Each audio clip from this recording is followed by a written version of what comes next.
Hello and welcome to A Short History of the Indian Echo Caverns. They've been around for 440 million years, and the first people to enter them were the Native American tribes of the area. The caverns are right near Hummelstown and Hershey. Over millions of years, the limestone caverns were carved out by the natural process of erosion. The caverns are about 400 feet long and are at a steady temperature of 52 degrees Fahrenheit. The first humans to enter the caverns were probably the local Susquehannock Indians. They probably used the caves as refuge during bad weather.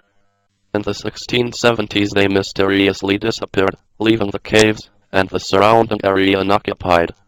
The first Europeans to find the caves were the French fur trappers, who discovered the caves during their travels.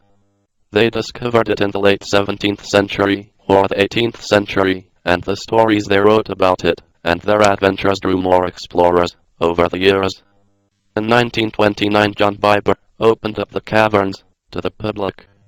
He led an effort to make the path safe for visitors and opened up many parts that were blocked off by mineral deposits, allowing easy access for tourists to enter and tour the caves.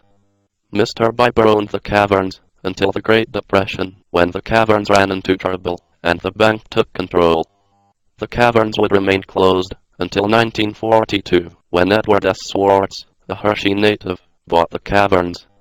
The caverns are still owned today by his family. Hundreds of thousands of people come every year to see them. Today, they offer tours of the caverns chronicling the history and legends of the caverns, along with an explanation of the many geological formations. They have added an arcade, restaurant, and souvenir store since they opened to the public. You can find more information on www.indianetshowcaverns.com. The caverns are still home to many creatures, including blind fish, crustaceans, and insects.